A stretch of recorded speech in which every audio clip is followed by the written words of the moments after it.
On the night of December 30th, 2000, in the quiet neighborhood of Setagaya, Tokyo, a brutal crime unfolded that would leave Japan shaken to its core. Mikio Miyazawa, his wife Yasuko, and their two children, Niina and Rei, were found murdered inside their own home. But what made this case so disturbing wasn't just the violence, it was the behavior of the killer. After taking 4 innocent lives, the killer didn't flee right away. Instead, he stayed inside the house, eating their food, browsing the computer, and even using the family's bathroom, before vanishing into the night without a trace.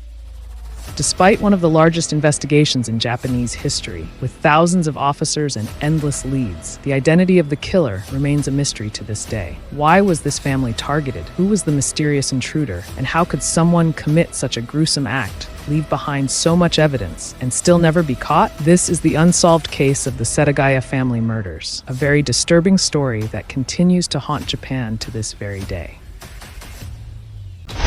Welcome to Crime Aura, where the darkest true crime stories come to life. We bring you gripping stories every week, so make sure to subscribe and turn on notifications to stay in the loop. Now, let's dive into today's story.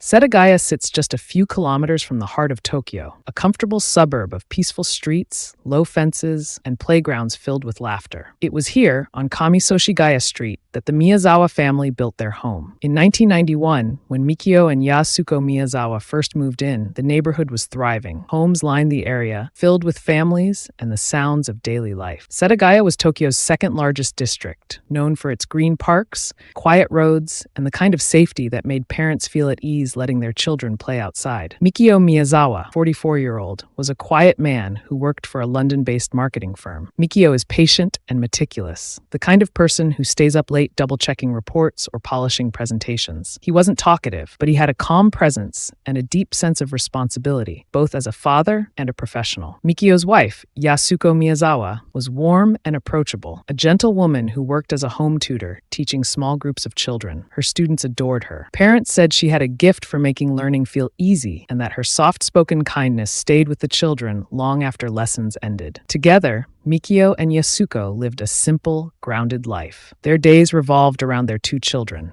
8-year-old Niina and 6-year-old Rei. Niina was lively and curious, with her mother's kind eyes and her father's quiet focus. She loved drawing, reading, and helping to look after her little brother, Rei. As the years passed, things began to change. The Miyazawas started to lose neighbors, one by one. Families sold their homes to the city as part of Tokyo's plan to expand the nearby Soshigaya Park. The once busy community slowly emptied out. By the year 2000, only 4 houses remained standing on the street. Among them was one belonging to Yasuko's older sister, Anne. Most of the time, their mother lived there, but she was later joined by Anne and her son, who had just returned to Japan after 8 years in England. Her husband, an engineer for a major automobile company, was often overseas. The two homes stood side by side, so close they could almost be mistaken for one large house split in two. The one on the right was the home of Mikio Miyazawa, and the one on the left belonged to Anne, Yasuko's sister. The closeness sometimes made Mikio uneasy. He worried that living so near to family might one day cause friction or misunderstandings. To prevent that, he decided to have both homes soundproofed. For years, the arrangement worked.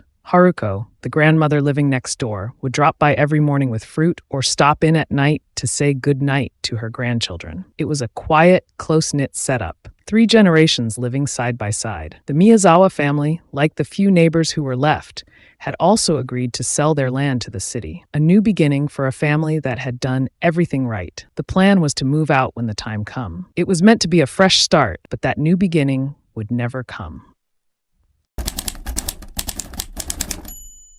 It was the morning of December 31st, 2000, final day of the 20th century. Across Tokyo, families were preparing for New Year's Eve, cleaning their homes, cooking, and getting ready to welcome a new beginning. At 10:56 a.m., the Tokyo Metropolitan Police received an emergency call. The caller was a 51-year-old man, a relative of the Miyazawa family. His voice was panicked and breathless. Behind him, the sound of crying filled the room. "They're all dead," he said. The officer on the other end asked, "Is this a crime? An accident?" The man replied, "The whole family next door is dead." For 3 minutes and 40 seconds, he tried to explain what he had seen, but the horror of the scene was too much. To understand that moment, we have to go back a little earlier. That same morning, Haruko, Yasuko's mother, looked toward her daughter's house.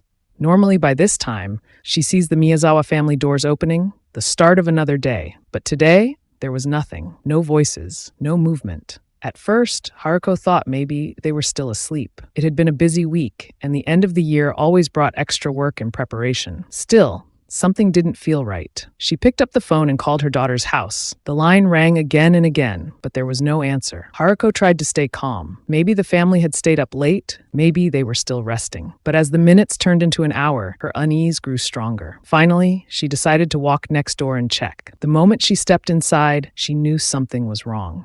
The air felt heavy, and the house was far too quiet. As she moved through the hallway, her eyes fell on a figure lying at the bottom of the stairs. It was Mikio, her son-in-law. For a moment, Haruko's mind couldn't process what she was seeing. She rushed upstairs, calling out for Yasuko, desperate to hear her daughter's voice. But upstairs told a different story. The rooms were in chaos. Signs of a violent struggle were everywhere. Then she found them. Her daughter Yasuko and her granddaughter Niina. Both had been brutally stabbed. Still clinging to hope, Haruko made her way to the children's room. Inside, she saw 6-year-old Rei lying in his bed. For an instant, she thought he was asleep, but he wasn't. Rei had been strangled. Haruko's screams filled the house, breaking the silence that had hung so heavy all morning as she ran for help. Within minutes, patrol cars arrived, their red lights flashing across the narrow street. By midday, the street was crowded with investigators, forensic teams, and senior officers. The calm, suburban neighborhood of Setagaya, once peaceful and ordinary, had just become the center of one of Japan's most shocking murder cases.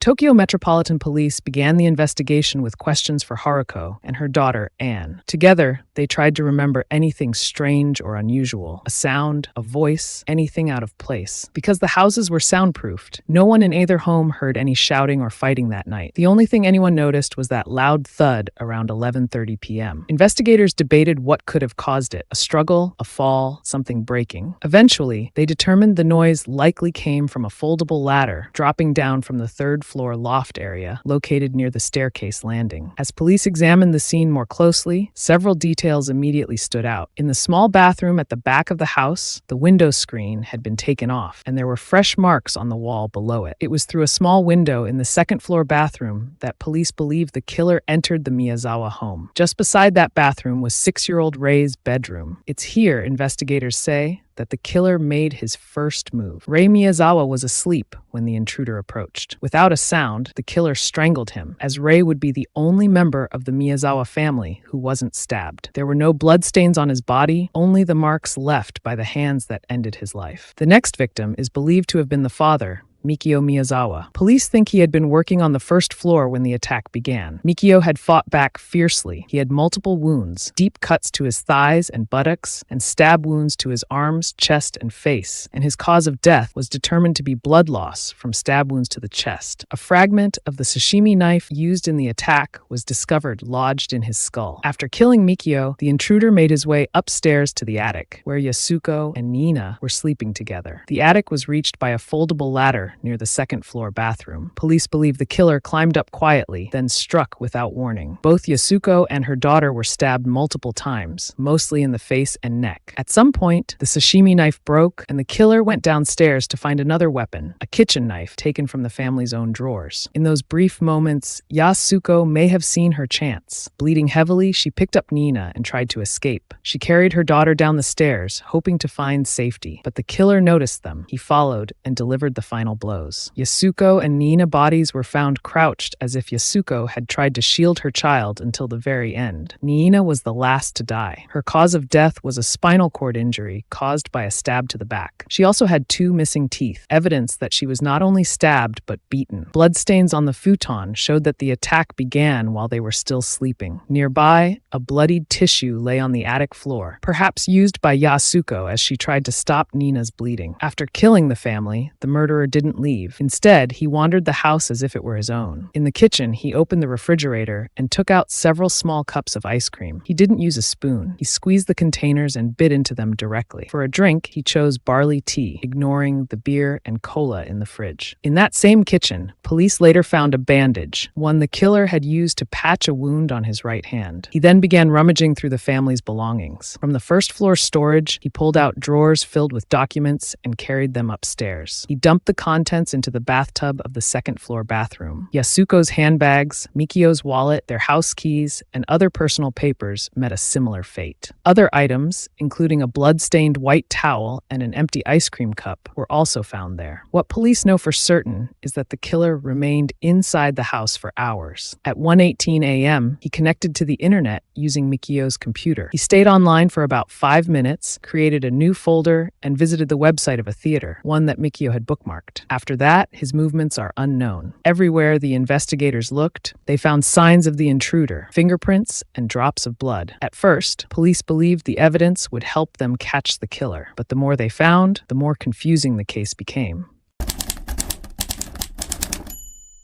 The investigation into the Miyazawa family murders became one of the largest and longest-running cases in Japanese history. More than 280,000 officers would take part in the investigation. From the beginning, detectives focused on the evidence left behind. There was so much of it that it almost seemed intentional. At first, investigators were hopeful. The perpetrator had left fingerprints, footprints, and even a blood-stained towel, but their expectations were quickly shattered. When forensic experts extracted a full DNA profile from the blood and from the waste left in the toilet, this gave police one of their strongest clues, but also their biggest frustration. The profile matched no one in Japan's national DNA database. Japan keeps one of the world's most complete fingerprint databases, but none of the prints from the crime scene matched anyone, not even close. Over 5 million people had their fingerprints checked. Neighbors, criminals of all kinds, family friends, former residents, even hospital patients with hand injuries. The police also conducted DNA testing, performing over 1.3 million tests. Yet none of them matched. It was as if this person had never existed in any official record. Researchers later found something interesting. They said the killer probably had roots in southern Europe on his mother's side. They believed that his mother, or one of his grandparents, came from a country near the Adriatic Sea. His father, however, was East Asian, meaning he could have been Japanese, Korean, or Chinese. The Japanese police asked South Korea for help in finding the suspect. It was the first time they had ever made such a request, but the South Korean government said no. Based on the strength needed to climb the fence and enter through the second-floor window, police believed the killer was between 15 and 35 years old and about 170 centimeters tall. Hair found in his fanny pack showed he had short, dark brown or black hair. The killer's belonging became another focus. The killer left behind many things, possibly his entire outfit in the Miyazawa family's living room, right on their sofa. Among the items, the one that caught the most international attention was his fanny pack. Inside it, police found traces of sand believed to have come from the southwestern United States. Strangely, even though a few Japanese newspapers mentioned this discovery, there's no record of it on the Tokyo Metropolitan Police Department's official website. The fanny pack itself was old and well used. It was small, just big enough to hold an A5 notebook. It had been sold in Japan between September 1995 and January 1999 for about $30 and was made in South Korea. Under blacklight, police also found traces of a red fluorescent substance and several strands of the killer's dark hair. The scarf, or muffler, was harder to trace. Police couldn't find where it was made or sold. They learned it was likely a free giveaway item from game centers, arcades, or uniform shops. Like the bag, it showed clear signs of use. While Western investigators focused mostly on the fanny pack, the Japanese public was fascinated by the killer's shoes. They were made by the British brand Slazenger, but produced in South Korea. The same model was sold in both Japan and South Korea, but only South Korea sold the size that matched the killer's footprints. That made it the second item linked to South Korea. The shoes weren't the only clue. The killer's plain, thin sweatshirt also drew attention. In Tokyo, only 10 of them were ever sold, and just 130 across all of Japan. The brand MX no longer exists.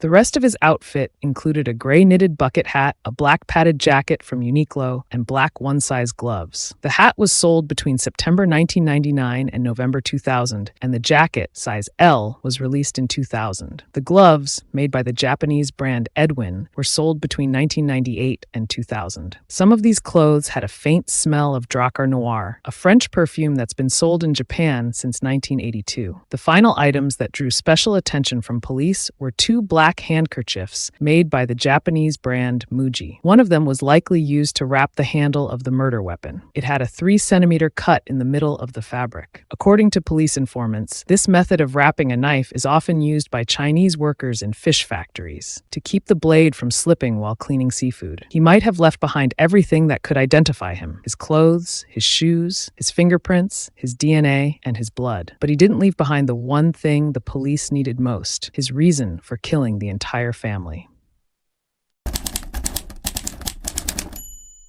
As the investigation unfolded, police began to form 3 possible motives for the Setagaya murders: money, grudge, or something entirely unknown, a reason only the killer himself would understand. The first theory was simple: money, but from the start, many people doubted it. The killer stole just 150,000 yen, about $1,500. Not much for someone who had just destroyed an entire family. Would anyone really commit such a brutal act for so little? And yet, cases like that do happen. In 2009, in the small city of Kanye near Nagoya, a Chinese exchange student attacked 3 people in a robbery gone wrong. 2 were killed and 1 was injured, all for a cheap wristwatch and about $2,000, money he needed to pay off a shoplifting fine. It was senseless, but real. Still, there were problems with the robbery theory in the Setagaya case. The killer didn't take everything. He left behind 190,000 yen and about 5,000 yen in foreign currency, and his actions showed no sign of hurry. Whoever he was, he took his time inside that house. The level of violence also didn't fit a simple robbery. If it was only about money, why go after Yasuko and Niina, who were sleeping quietly in the attic? Why attack with such rage, such personal fury? That question led investigators to the second theory: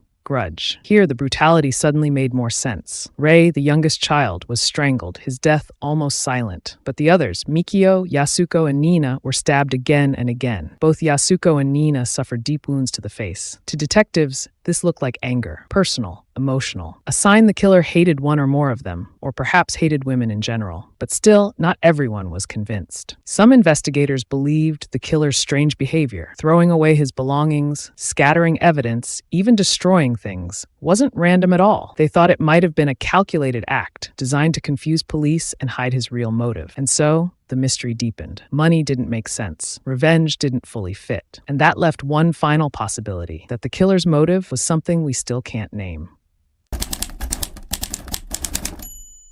As the investigation spread beyond Japan, online discussions began to take on a life of their own. On international forums, one of the most popular theories was that skaters might have been involved. It made a certain kind of sense. The Miyazawa family lived right next to a park, a place often filled with noise, movement, and young skaters practicing late into the night. Some wondered if repeated disturbances might have led to tension between Mikio and those who used the park. In fact, this idea was strong enough to become one of the Japanese police's earliest theories. People claim to have heard testimonies from locals. They said Mikio often argued with the skaters who used benches at the park as makeshift ramps. It's been suggested that one of these encounters might have escalated, leading to anger or resentment that carried over into violence. There's also the possibility that the killer lived near Ojikubo, not far from Soshigaya Park, which would make regular contact with the Miyazawa family quite plausible. Some investigators believed that if the suspect truly lived nearby, he might have known the family's habits: when they slept, when they were home, and when the house was quiet. But this theory also had its problems. Many pointed out that the Slazenger sneakers found at the scene would have been an unusual choice for a skater. They lacked the grip and flexibility needed for skateboarding. On top of that, since skaters were one of the first groups police looked into, it's likely their fingerprints were checked early in the investigation. As the case dragged on, other theories continued to circulate. One of the earliest and most widely discussed theories was that the killer was a Korean hitman, a professional assassin sent to kill the Miyazawa family over a dispute involving land. At the time, Setagaya Ward was undergoing redevelopment. The city planned to expand Soshigaya Park, which required demolishing several homes. Many of the surrounding families had already sold their property to the government, but the Miyazawas still lived there. Some believed they were reluctant to move or were negotiating a higher compensation deal. That led to speculation that someone, possibly connected to the construction project or an angry developer, hired a professional killer to solve the problem. The evidence seemed to fit at first. The Slazenger sneakers worn by the killer were sold only in South Korea. His Y chromosome type was common among Korean men. And several items of clothing found in the house had manufacturing origins that traced back to South Korea as well. It looked convincing on paper, but this theory began to fall apart when investigators considered the behavior of the killer. Nothing about the crime scene suggested professionalism. A trained assassin wouldn't have stayed in the house for hours after the murders. He wouldn't have eaten food, left behind his own blood, or used the victim's computer. The act was chaotic, emotional, and uncontrolled, the opposite of a professional hit. The Korean hitman idea also relied heavily on coincidence. The shoes and clothes could easily have been imported or bought secondhand. The DNA only suggested distant ancestry, not nationality. In the end, there was no evidence of any financial or personal dispute that could have justified such a targeted killing. The police eventually dismissed the hitman theory as unlikely, though they could never rule it out entirely. Another popular idea came from something closer to home. When police examined the sand particles found in the killer's bag, they discovered two distinct sources. Some grains matched the Miura Peninsula in Japan, a coastal area near Yokosuka, home to a large U.S. naval base. But other grains matched the mineral composition of sand found at Edwards Air Force Base in California. This was one of the strangest clues in the entire investigation. It suggested the killer had either been to both places or had come into contact with someone who had. That led investigators to consider whether the man might have been connected to the U.S. military. Perhaps a serviceman, a dependent of one, or someone working near an American base. If so, that could explain the foreign-made clothing, the sand mixture, and even why his DNA didn't appear in Japanese databases. However, this theory also came with serious flaws. There was no direct evidence linking the Miyazawas to anyone in the U.S. military. The crime scene contained no English writing, no foreign documents, and no sign of communication with Americans. The killer's behavior, eating, using the computer, leaving his waist unflushed, didn't fit the pattern of a disciplined serviceman. Still, detectives did reach out to the U.S. authorities, checking the records of all American personnel stationed in Japan at the time. No one fit the physical or genetic description. As the theories collapsed one after another, frustration began to replace hope. A new pattern was quietly emerging, one that didn't fit any of the existing theories. Among the more domestic and psychological theories was the idea that the killer was a young man living with his mother, possibly unemployed, socially isolated, and emotionally disturbed. This theory emerged from small, overlooked details in the crime scene. Police found traces of fluorescent dye, the kind used in highlighters, on the killer's clothes. That suggested he may have been a student or someone who handled stationery often. His choice of a small backpack and hip bag matched the kind of accessories popular among teenage or young adult men in Japan at the time. The behavior inside the house also seemed to fit this profile. He had eaten simple foods, ice cream and fruit, instead of preparing a meal. He seemed fascinated by the computer, and he used the family's first aid kit clumsily, as if unused to handling injuries. Psychologists who studied the case noted that his actions after the murders, staying in the home, acting without fear, and leaving everything behind, pointed to emotional immaturity. Some believed he may have had social or developmental issues that made him detached from reality. The possibility that he lived with his mother came from the mix of evidence suggesting domestic familiarity, clean, ironed clothes, neatly folded layers, and behavior that hinted at being cared for. Some of the garments he wore were machine washed with a specific detergent brand commonly used in Japan at that time, one that was known to leave a faint floral scent. It was something police said only someone living in a clean, mother-run household might have used. It's possible, they thought, that he was a hikikomori, a socially withdrawn youth who rarely left home, something increasingly recognized in Japan around that time. If that were true, it might explain his lack of criminal record, his access to imported clothing, and the unusual mix of calm and chaos he showed that night. But once again, there was no proof. No one fitting that description ever matched the DNA or fingerprints. The theory remained just that, a possible picture of who he might have been, not who he was. Each theory seemed to answer one question, but raised 5 more. Every clue led in a different direction, and every new idea eventually dissolved into uncertainty. Each theory, the hitman, the skateboarder, the soldier, the isolated youth, reflected one side of the evidence, but none could explain it all. The killer seemed both organized and careless, experienced and immature, foreign and local. He had the confidence to stay for hours, but the recklessness to leave behind his DNA. He was injured, yet calm, intelligent enough to move quietly, yet foolish enough to leave everything behind. Even now, the Tokyo Metropolitan Police continue to review the evidence. They have a face made of facts, blood type, height, shoe size, ancestry, but not a single name to attach to it. The case has become more than a crime. It has become a study in contradiction. The killer of the Miyazawa family remains one of the most mysterious figures in Japanese history. Someone who, for one night, stepped into a quiet home, destroyed everything inside it, and then vanished as if he had never existed. No theory, however detailed, has ever managed to make sense of it. Perhaps that is why this case still haunts Japan, because it forces a question no one can answer. How can someone leave behind so much evidence and still leave behind nothing at all? Just when you think crimes can't get any darker, there's a story from Canada that shocked the whole country. You can tap on the screen to watch and make sure to subscribe and hit the bell icon so you never miss an update. Thank you for watching. See you on the next one.